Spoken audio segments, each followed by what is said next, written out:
Ensuring the smooth operation of all units is essential for every property manager. TrustHab makes this task simple and efficient. One common issue is water supply valves getting stuck, preventing the water from being shut off during a leak. This can cause unnecessary water waste and damage to the unit. TrustHab offers a proactive solution. You can quickly verify that all water valves in your units are functioning correctly without manually testing each one.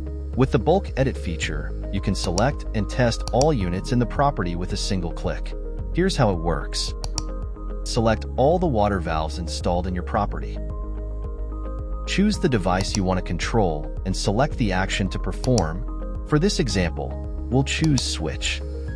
You have two test options, a 1-minute open or close test, where valves return to their original state after 1 minute, or simply opening or closing the valves as needed.